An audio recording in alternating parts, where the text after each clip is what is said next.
Okay. Test number 3. If you see this, please let me know.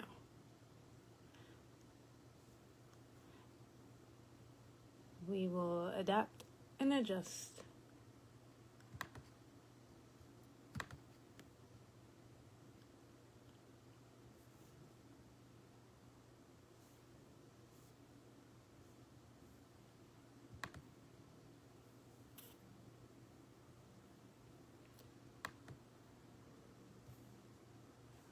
Okay.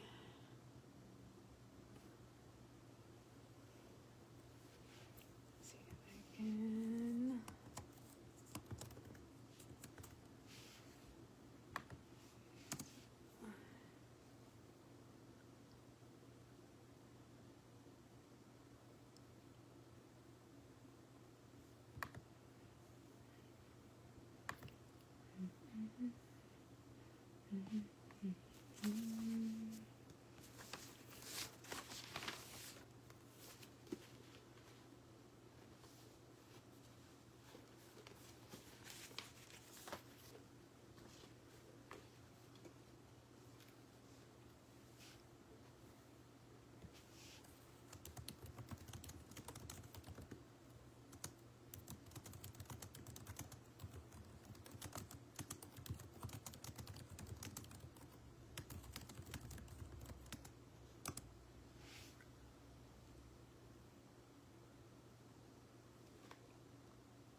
If you open this live video, please let me know if you can hear me okay.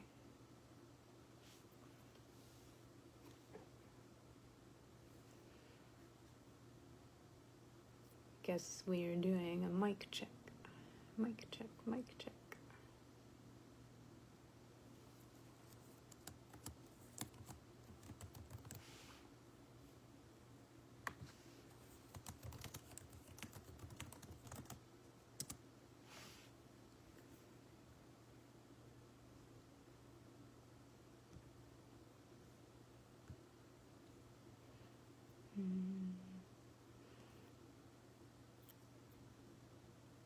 Sadashivaji, can you hear me better now, or is it still buffering?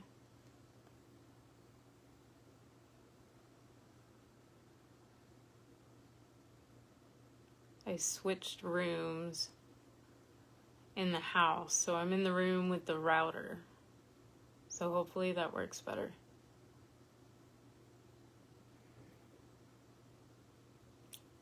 Yay! Okay, cool. Okay.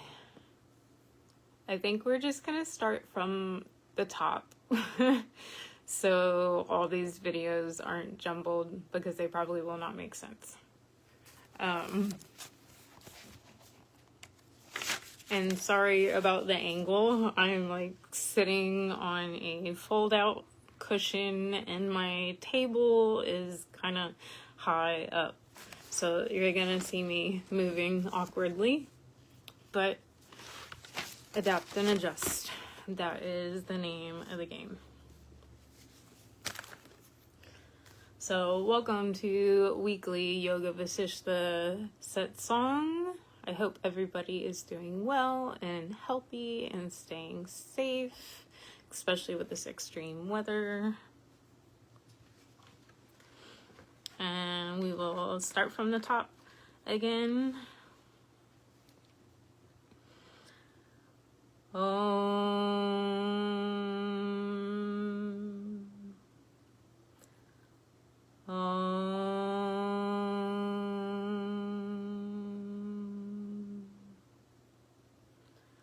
Om.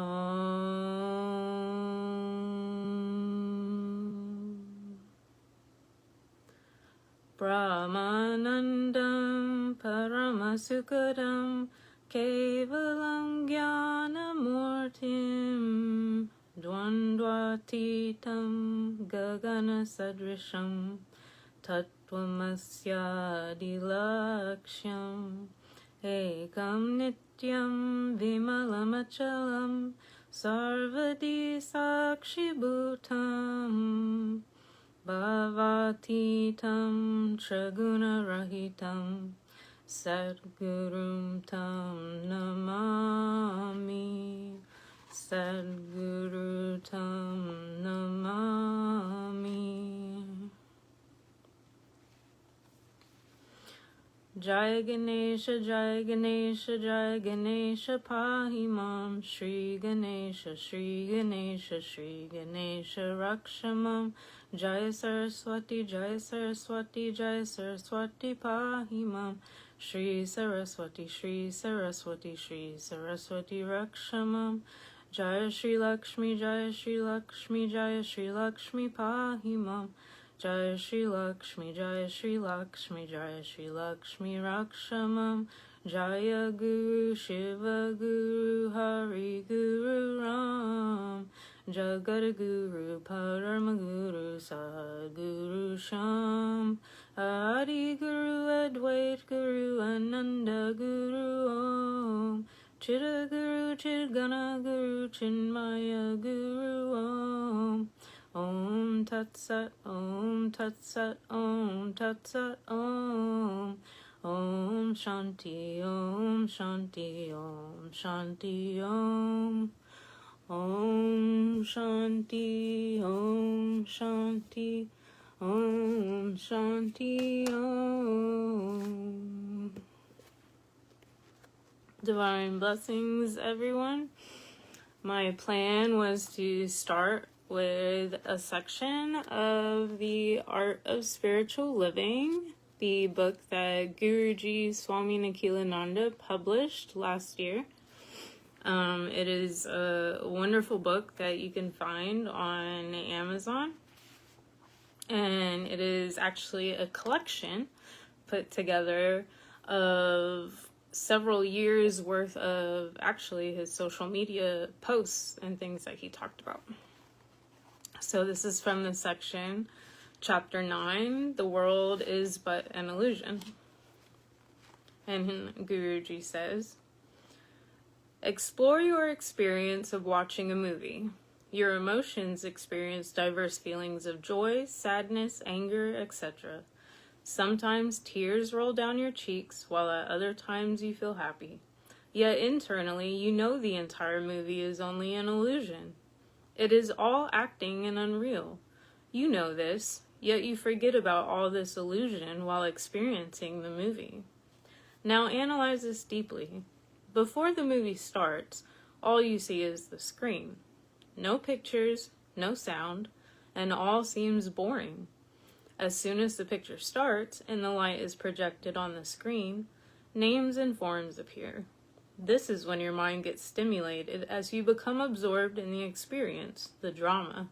You completely forget about the presence of the screen and only see and think about the projections on the screen. Fire, rain, and storms appear so real on the projections, yet the screen is totally safe and secure. Not even a drop from the floods or an ember from the blazing fire ever actually affect the screen. It remains simply pure and untainted like a serene witness.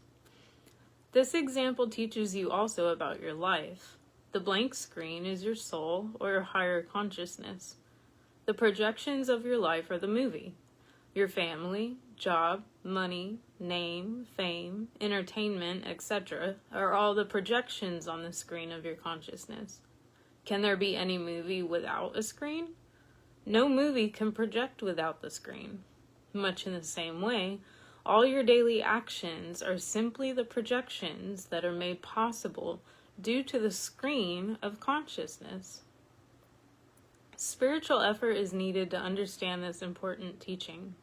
and learning to look at the screen itself instead of the movie. This is what we know as the process of meditation. This is the essence of spirituality.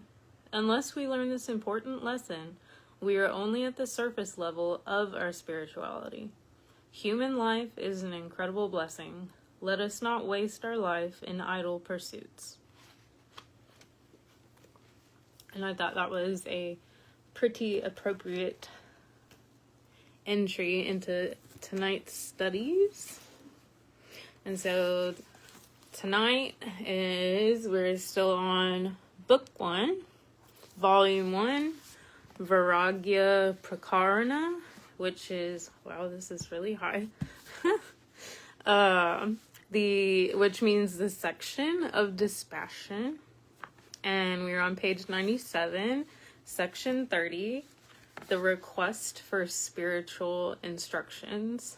And so where we left off, Lord Rama is talking to the gathered sages and saints about how he's feeling and how he's understanding, and now seeing how the objects of the world are essenceless, they're transitory, they cause so much pain and so much sorrow to the mind and the intellect of the soul. And so this is where he asks these questions, just like in the Bhagavad Gita, where Arjuna is asking Lord Krishna all these different questions. It's very similar, where Lord Rama is asking the sages and saints that have gathered these questions, and these questions are designed to help us, to help me, and to help you, and to help the rest of the world, and to help us in our evolution of the soul, and help us on our spiritual path, and understanding more of our true self, not our worldly self. And so we will start. Seeing the beings of the earth fallen into the dark pit of the world process, my mind staggers, my heart is frightened. Every limb of my body is trembling like the leaves of an old tree. And so he's seeing how all these other human beings and the other embodiments around him are impacted by the world process, and how the worldly objects, they cause this pain, it causes this sorrow due to ignorance, and due to the ignorance we have attachments, and that can be to items that we own, or attachments to name and fame and titles, attachments to money or wealth, attachments to family, friends, loved ones, or relatives. So it can even apply to your pets. And all of these things are transitory. They're all temporary. They don't last forever. They don't come with us when the physical body dies, because they are essencelessness. They don't carry that essence of the self, and the self is eternal, and it carries on. And so Lord Rama, his mind is just kind of like all over the place, and he's feeling frightened because, like I was explaining earlier, it's like he's in this in-between phase of where you could see like worldly attachments on one side, and then the dispassion and detachment on the other side, and he's in the middle. So he sees like the worldly objects, they're not good, and to stay away from them because of the pain they cause.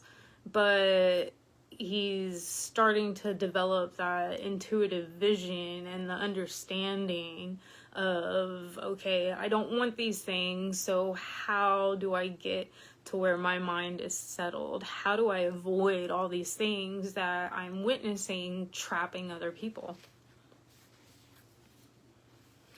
My intellect, like a child who has lost its mother fortitude, is constantly afraid in this world process.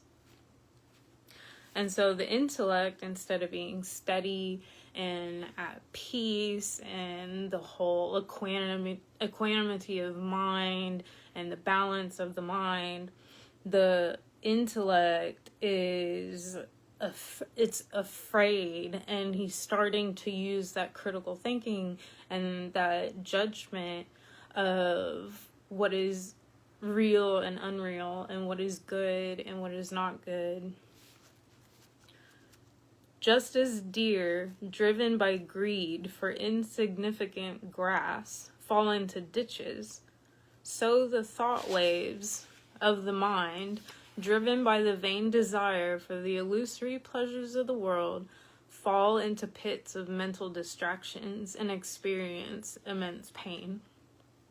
And so when we think of how a hunter one of the ways of trapping animals is digging the ditch and putting a bait in the ditch, and it falls into the ditch because of that desire. If there's like an attractive food or a smell, if pheromones are poured into that ditch, into the trap, and so along comes the animal and then it falls in.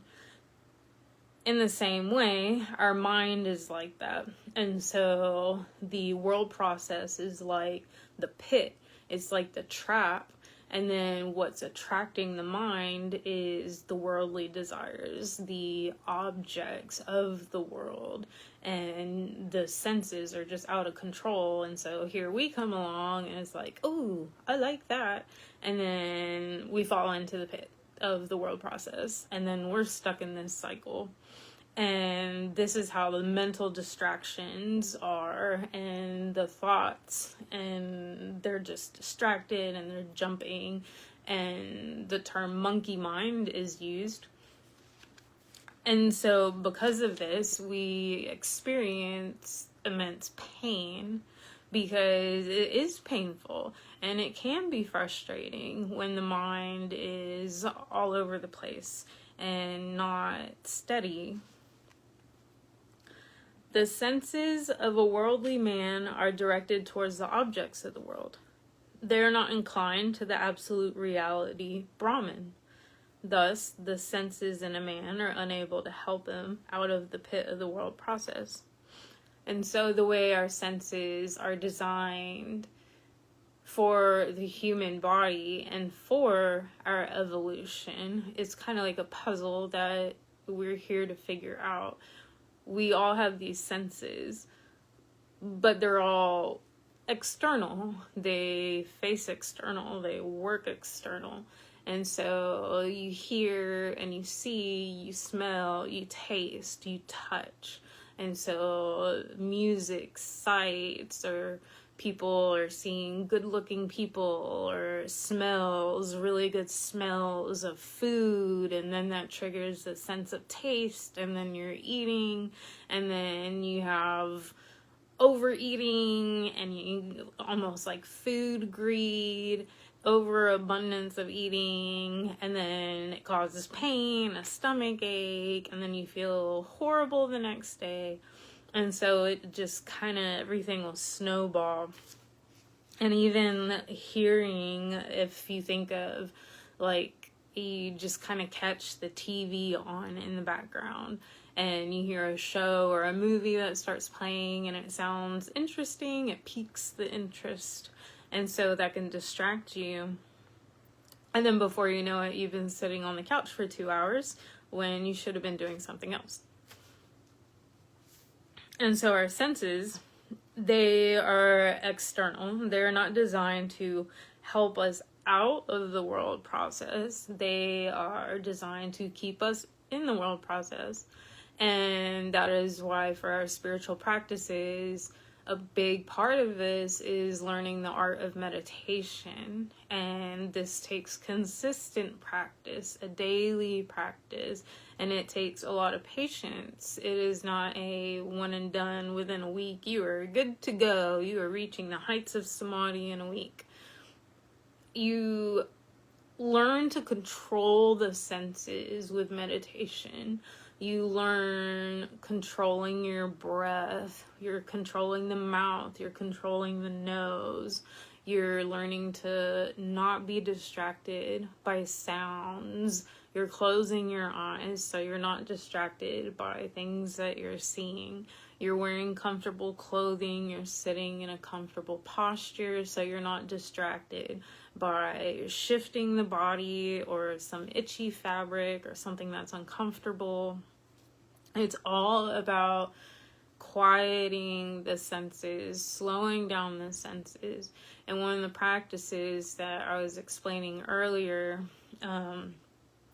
is one where you use both of, I don't want to drop the scriptures, use both of your hands and you're actually plugging your ears, you're plugging your nose, you're holding your lips together and your eyelids are held down. And you're shutting down all of these senses. And it's after a lot of pranayama practice where you're controlling your breath, because during this, you're actually retaining your breath.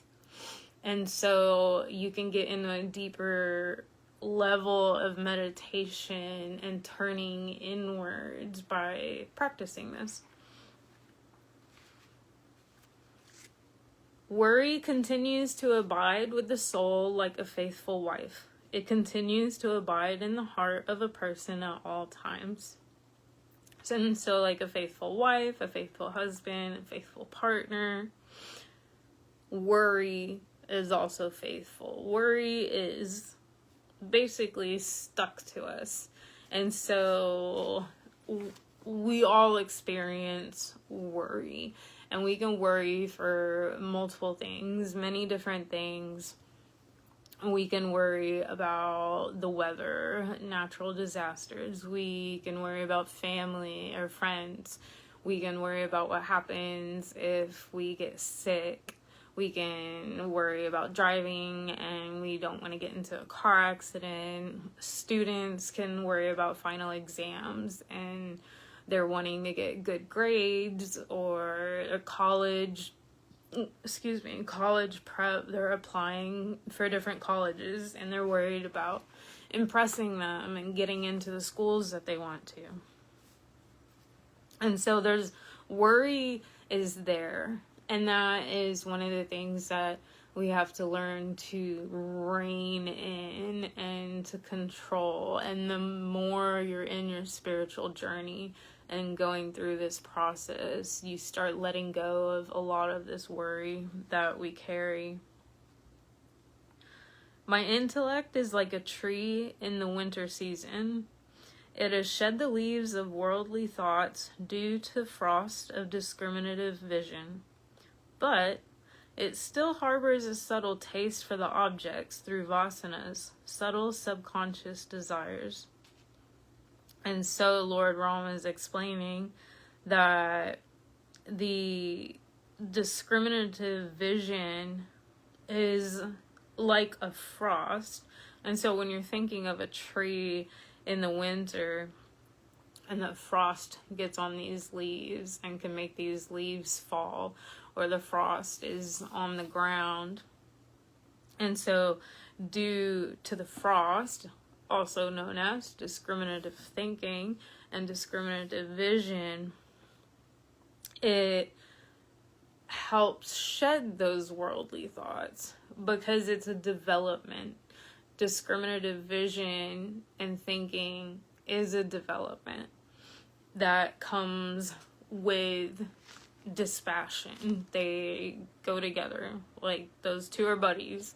And so once you learn to discriminate from real and unreal, worldly, not worldly, righteous, unrighteous, good, bad, it is like duality in a way, but at the same time, farther on and more in depth, you rise above this.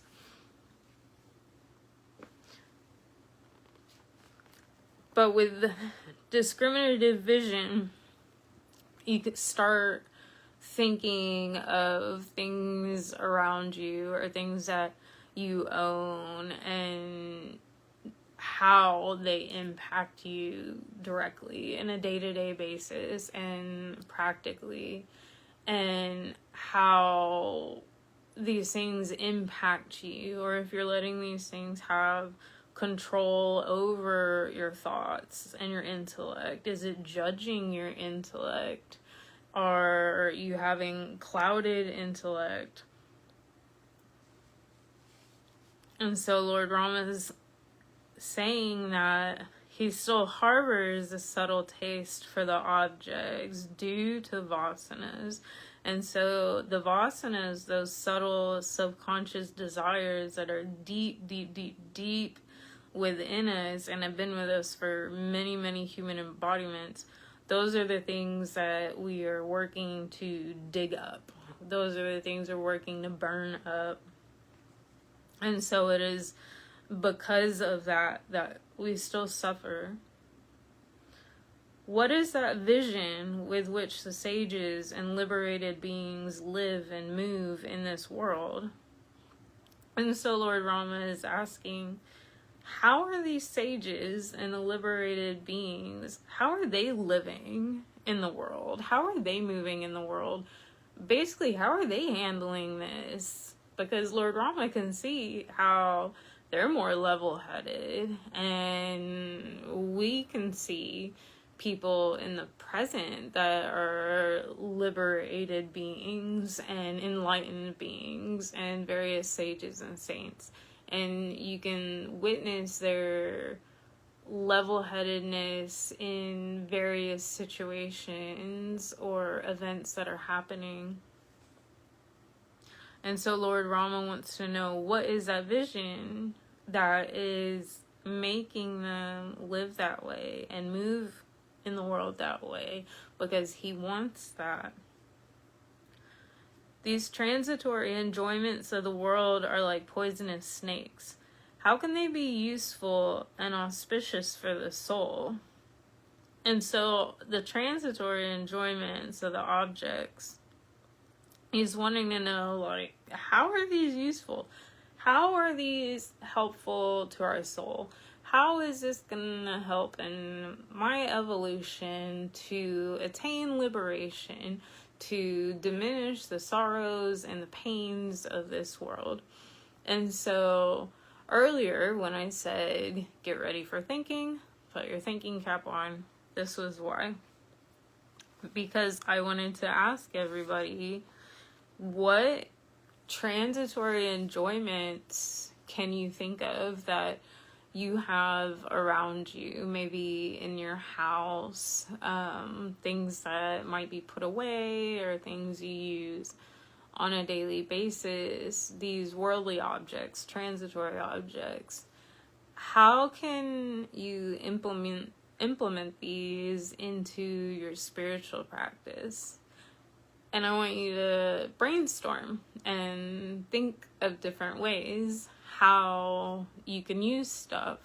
And so an example, which there's actually like a whole Facebook group for, there's an art group where it's devotional art. And so if you have markers or you have paint and paper or any kind of art supplies, you can think of ways you can use this in your spiritual practice. You can, if you have beads and string, you can make malas, or you have little tissue paper, colored tissue paper bits, and you can make collages of the different gods or goddesses. You can make devotional. I might actually have an example, because this is something that I did for, yes, I do. So one of the things that I made years ago was of Lord Rama, and this is actually one of my favorite things. It sits where I meditate, which y'all are very lucky is where I'm sitting right now. And so this was, it was a panel, like a basic canvas panel. And then I printed the photo. And then I had a random jar of like gold leaf. And then I just kind of smushed the gold leaf. And so it sits where my meditation space is. And so this is an example of just, this was stuff I had lying around because I was a homeschool mom. I was big into artwork for the longest time, so I had a lot of leftover art stuff. And I have multiple different panels that I've made, and for different festivals I also switched them out. And so that's a way where I used a transitory object that I once bought probably because of greed and desire, but I turned it around, and instead of wasting it, I turned it into devotional artwork. And so that's an example.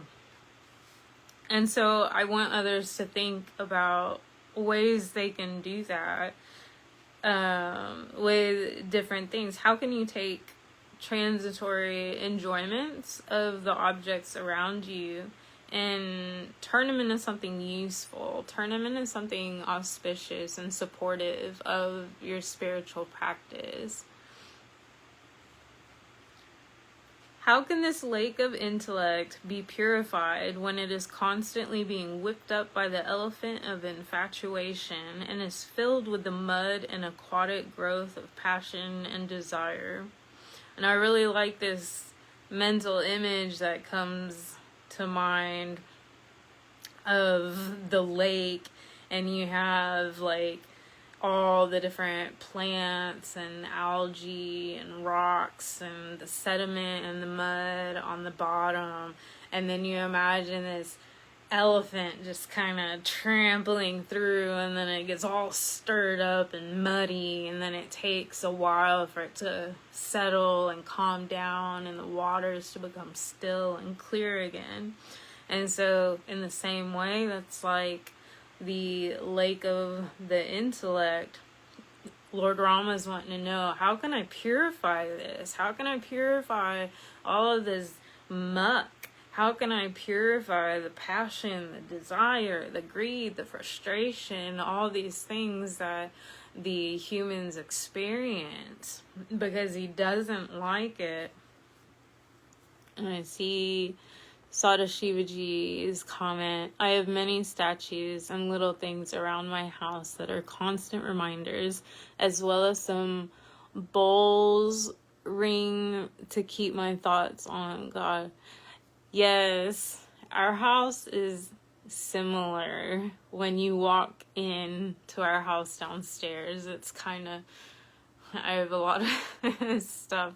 I have a space, kind of like half the living room at this point. But yes, those are, it is a reminder, and it does keep your thoughts on God. I have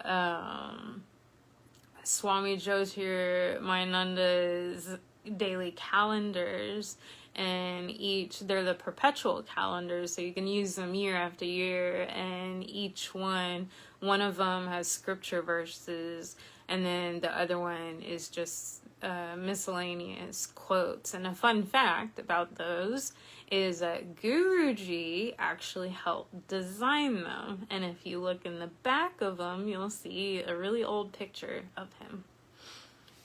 So that's a little fun fact. Okay. What is that method by which a person can live in the world like a lotus flower, untouched by the water of the lake? And this reminds me of Guruji, because he would always talk about the lotus flowers and how the water droplets they could gather, but they rolled off, like they would just roll off the lotus flowers. And so the lotus flowers weren't impacted by the water and the rain. And so Lord Rama's wanting to know, what is the method in which a person can live in this world where we are untouched, we're not bothered by all of these worldly things. But most of these are transitory, but the hell, and this is what counts. Absolutely. That is the point, is understanding the transitoriness, even of the objects that help in our evolution, and understanding and not having the attachment to them. That is the point. So you are spot on. So the method that Lord Rama is actually talking about is developing intuitive vision, and that's where you start to begin seeing things more quickly and naturally, like transitory, temporary. And so you're not as swayed by the world process. The world process doesn't have that grip on you anymore, that grasp on you. You're not like in a chokehold with the worldly objects. And so you're not a slave to these objects anymore. And so because of this intuitive vision that is developed through our spiritual practices, our dispassion comes along with it. And the dispassion that comes along with it is where you don't crave these things anymore. You don't want these things anymore. They're not these yearnings and desires and the gimme more. Those things slow down and they stop, and they don't bother you. They don't bother the mind. They don't bother the intellect. Your judgment is now not clouded because of the attachment to these worldly objects. You're seeing more clearly now. How does a person attain the lofty heights of wisdom and develop a vision that sees the world as straw, and thus live without being touched by anger, hatred, lust, greed, and other mental weaknesses?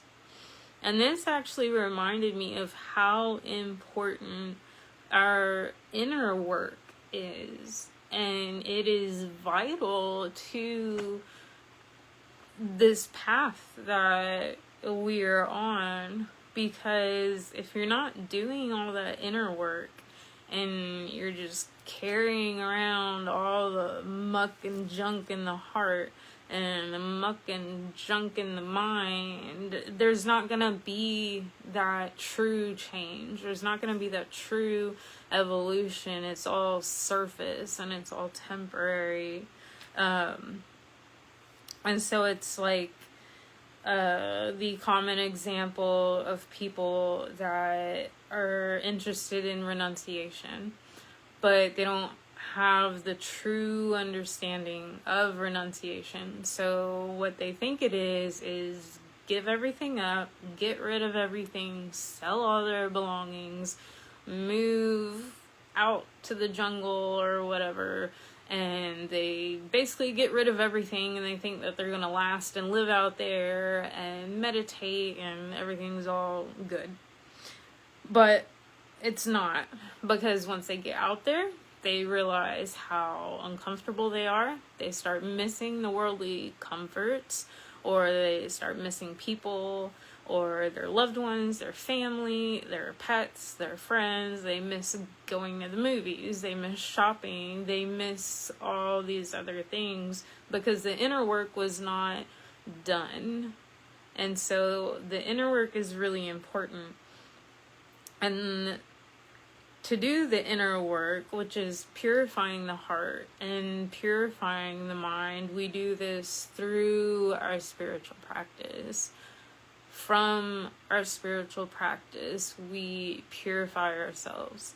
And so that can be selfless service, that can be like the karma yogis, that can be sharing of scriptures, that can be giving out donations or helping the homeless. There's many different ways. Meditation, studying scriptures, attending satsang, and good association with other like-minded people. All these things nourish and purify. And the more you do this, the clearer things are.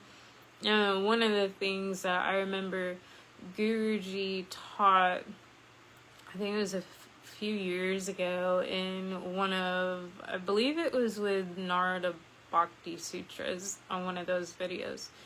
But the analogy was like, you imagine your heart, and your heart has like 4 chambers, and each chamber is a room. And so you can't just stay in one room and clean that room, because the other 3 are still dirty. And so he would talk about the cobwebs and the dust, and you need to go into each of these rooms on a regular basis, and you need to dust, and you need to clean out the cobwebs, and you need to sweep the floors, you need to clean the windows and let the light in. If it's dirty and mucky in there because we are not consistently going room to room and doing that inner work to purify, to cleanse, that light is not going to be able to come in. The light is always there. The light is always there. And the light is there and within every single person. It's within me. It's within you. It's within the president or the attorney general or the prime minister or the king of England or even the criminals that sit in jail. It is within everybody. Absolutely everybody. The difference is how much has been cleaned. How much of this has been cleaned. How often are we going in there and dusting and sweeping and wiping away those windows to let that light shine? And so that's a way to like think of the inner work. Who are those great personalities who have crossed this world process? Whose lives can we meditate upon and emulate, and thus become free from grief? And so Lord Rama is asking, like, who are other people that came before me? Who are other great sages and saints? Who can I look up to and learn from and emulate and do the things that they're doing to understand the world process? I want to be where they're at, where they're free from the grief. They're free from the pain of the world process because they have crossed beyond the world process. And that's another subject. But the sages and saints and self-realized beings, they've gone beyond the world process. They have gone beyond this lower physical level, the physical plane, and they're thinking more at a higher, more intuitive plane. And so they become free from the worldly objects that cause the grief because their ignorance is no longer there. That veil has been lifted.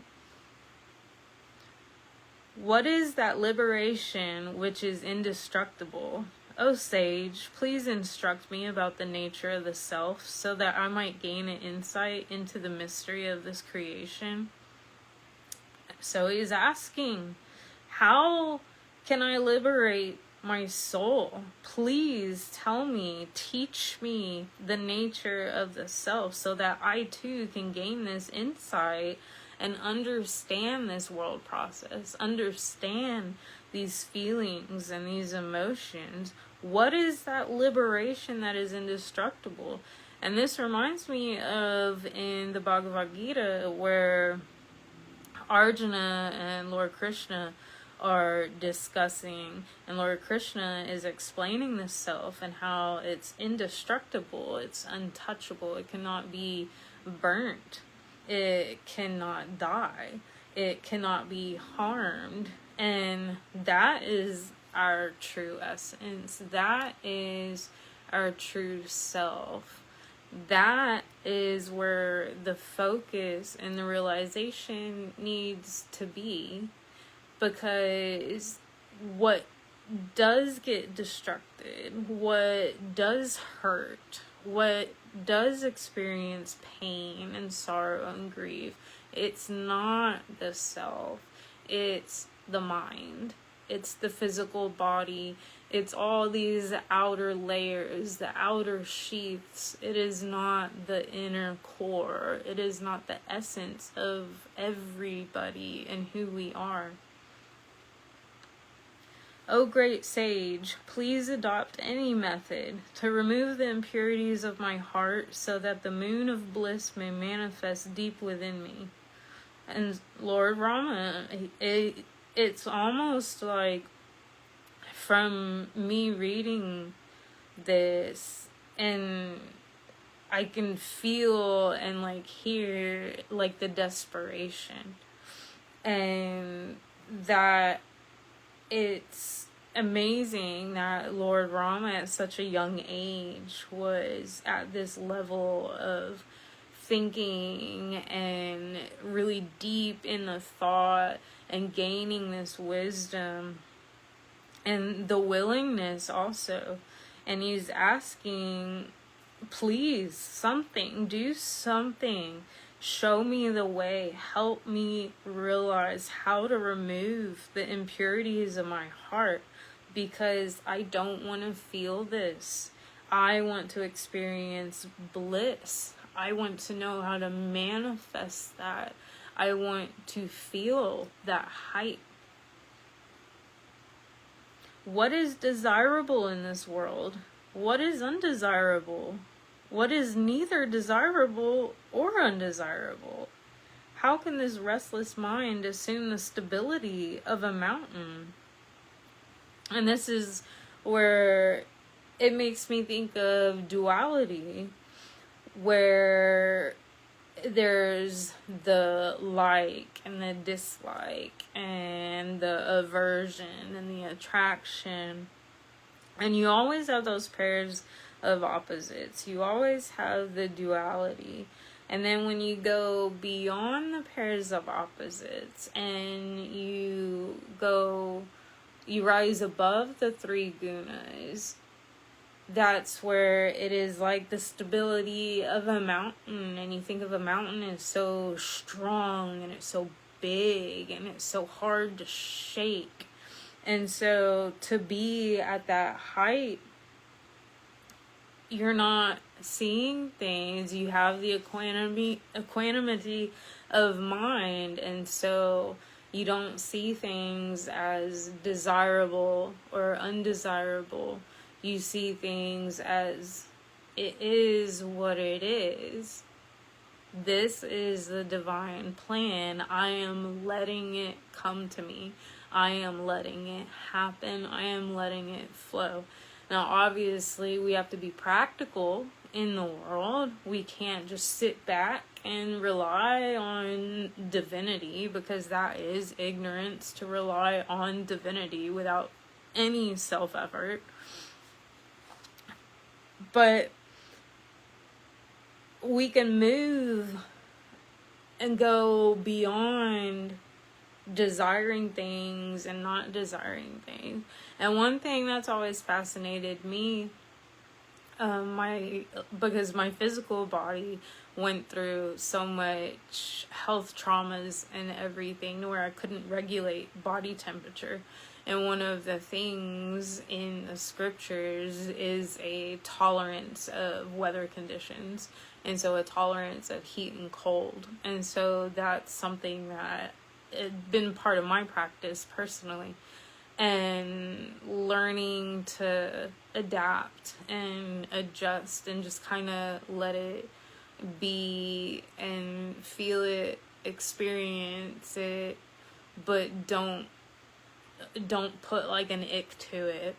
And so coming up, starting Saturday, where I currently live, I live in South Texas, but we're about to have an Arctic freeze, and they are predicting snow and frozen ice on like Sunday, Monday, Tuesday, and I think Wednesday.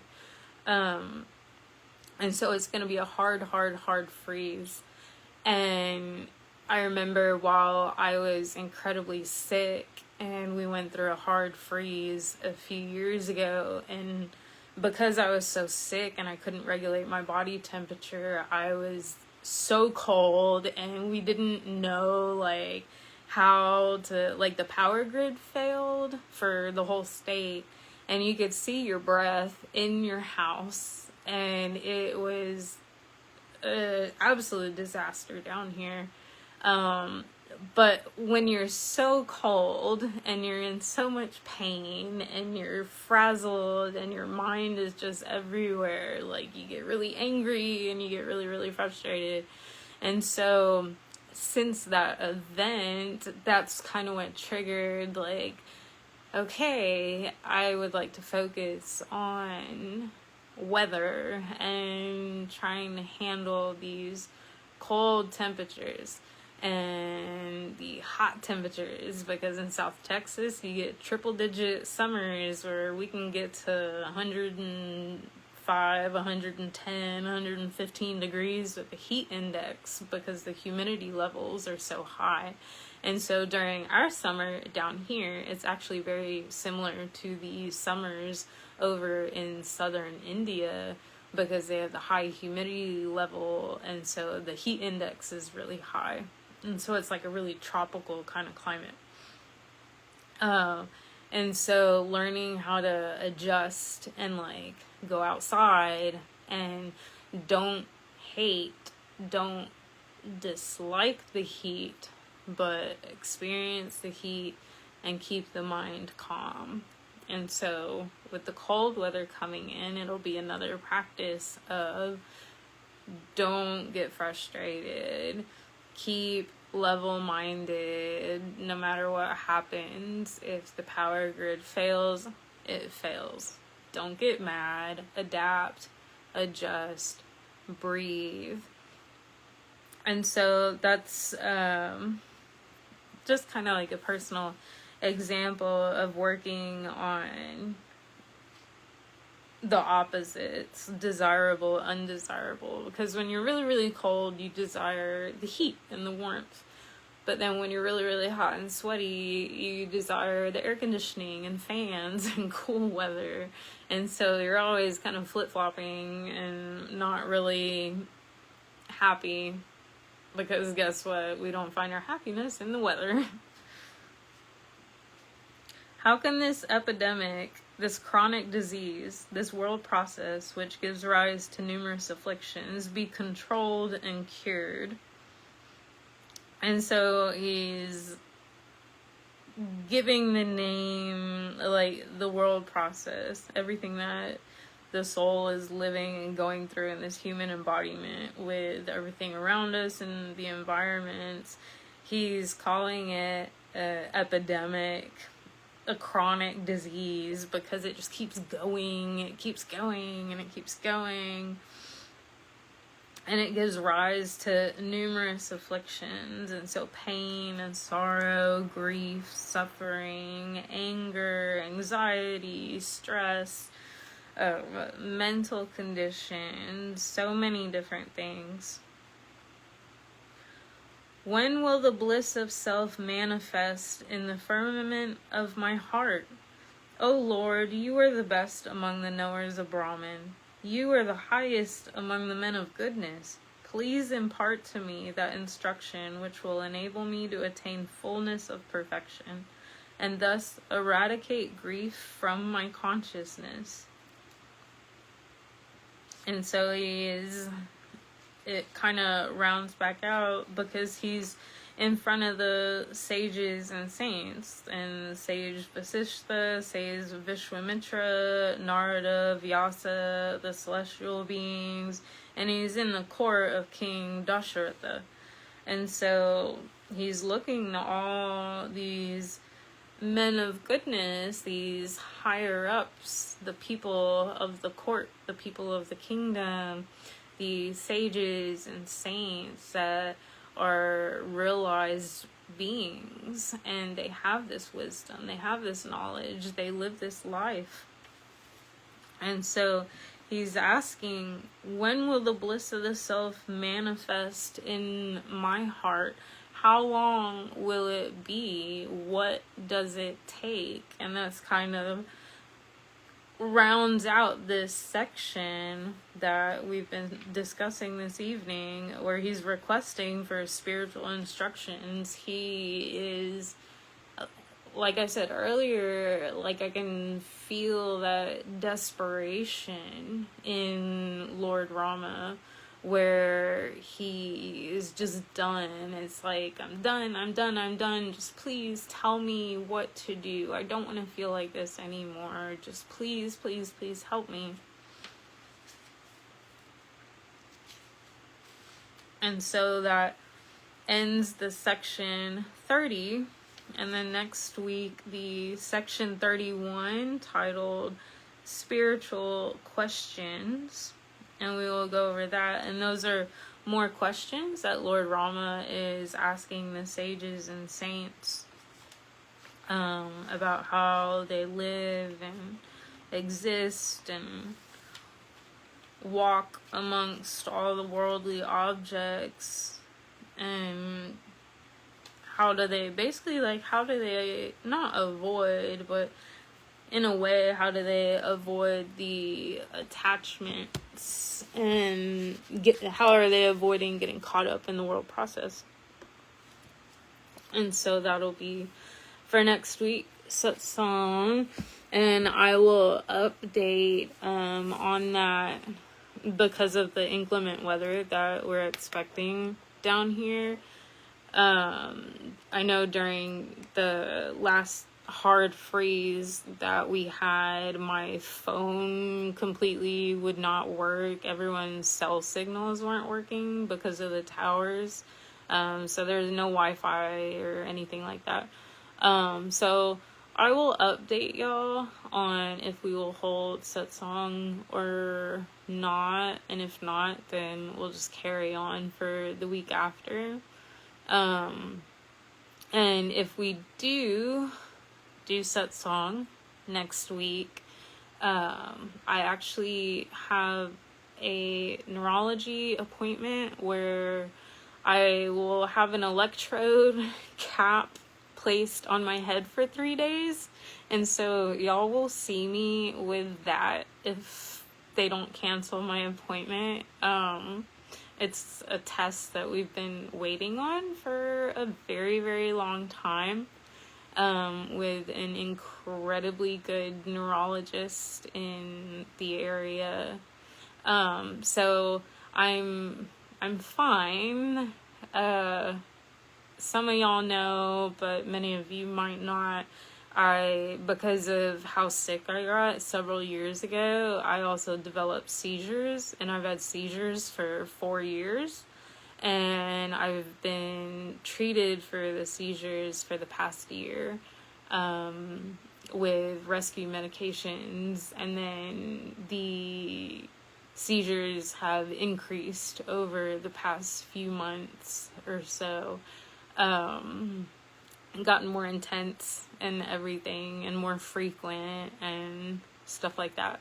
And so they will be doing a EEG test on the electricity in my brain to figure out where these seizures are happening, so they can pinpoint a better treatment plan.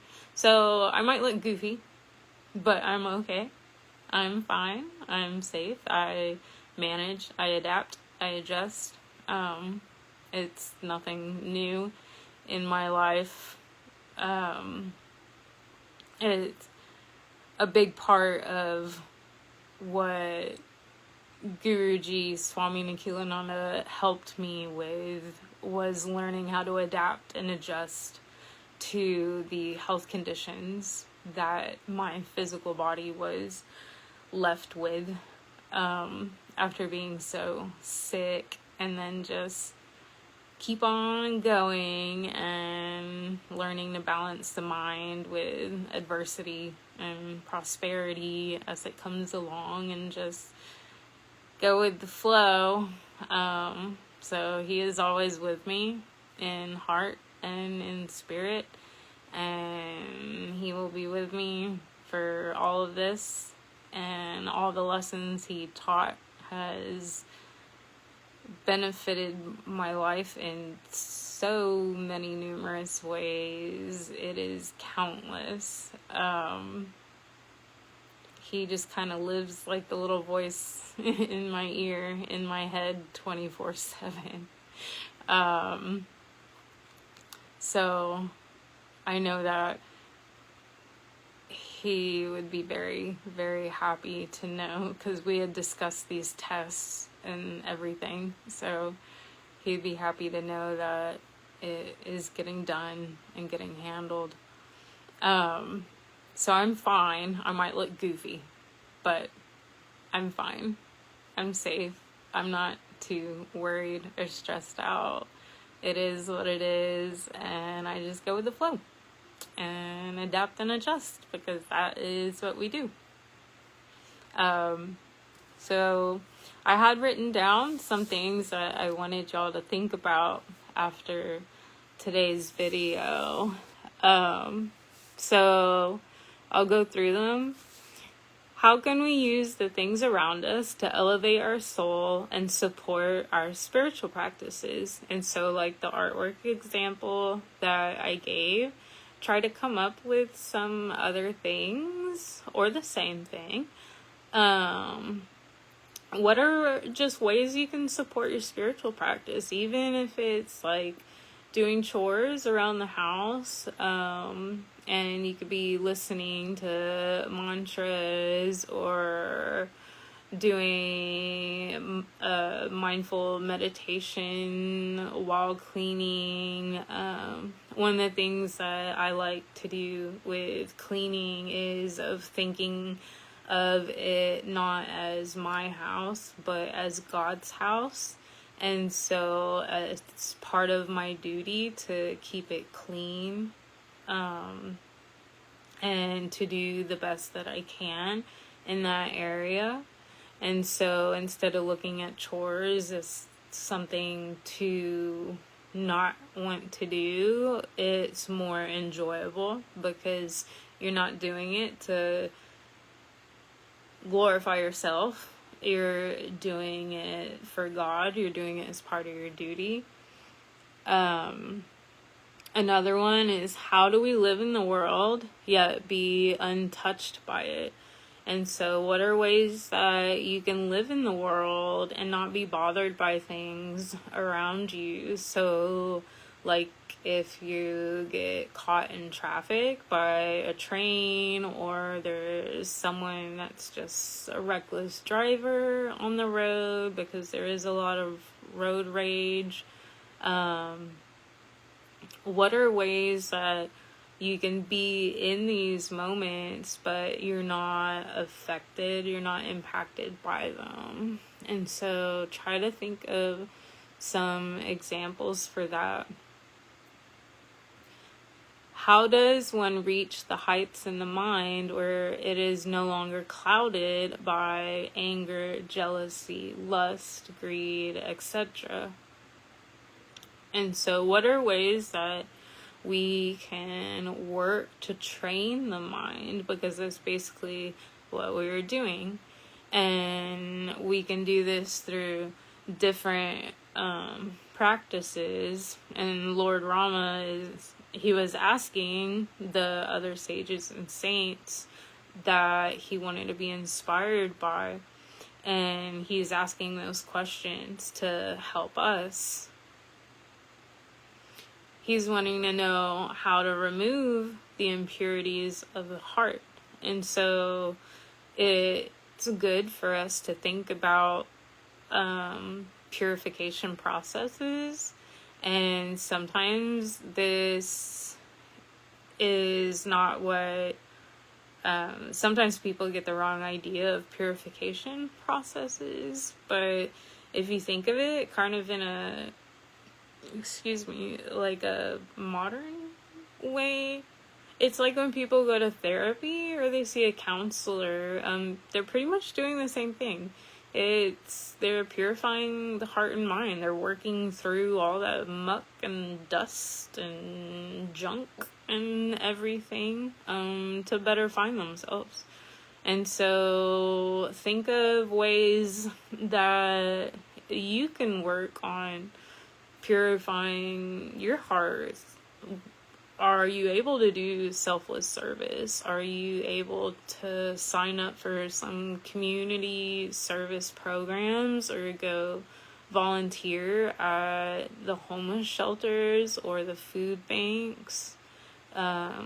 Practicing forgiveness, practicing our breath work during times of high stress or anger. If we find ourselves feeling angry, and we can take that pause and focus on our breath.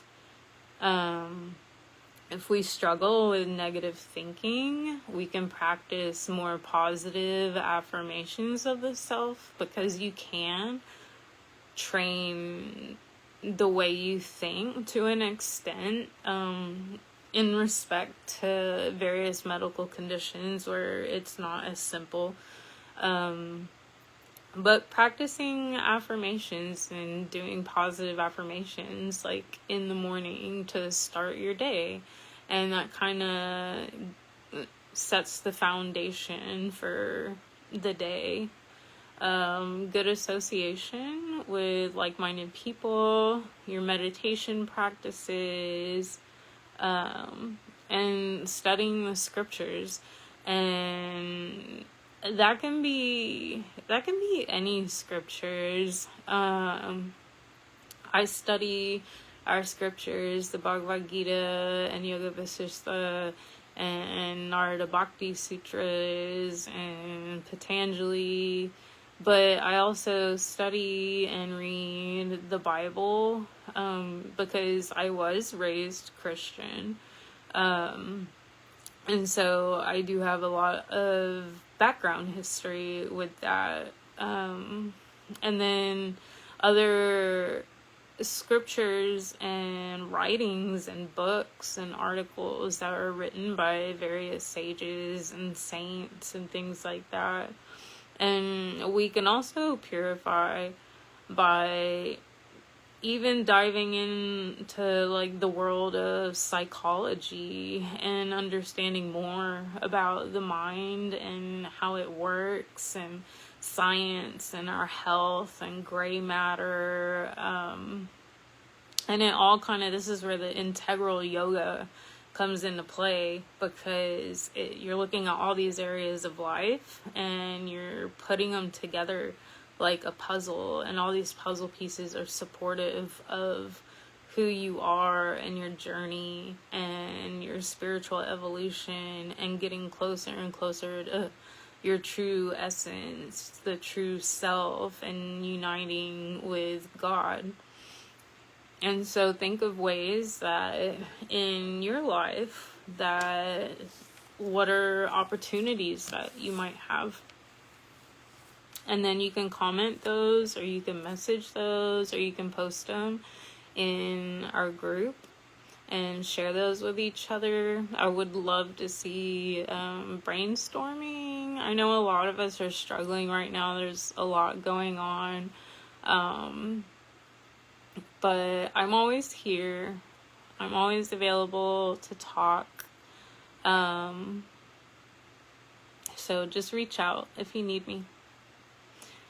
And thank you all for all the patience with all the technical troubles.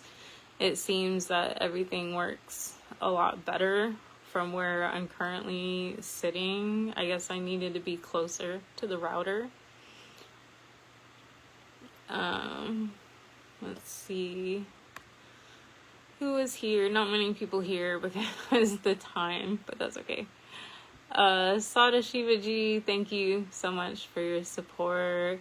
Aisha G, thank you. And then, of course, to Brandon, because I tagged him from downstairs to see if he could hear me. And Sada Shivaji, thank you for participating and your responses. Hi, Arturo. Thank you for hopping on. I hope you and Denise and all the dogs are doing great. Okay, divine blessings, everyone. Y'all have a good evening. Om Tat Sat.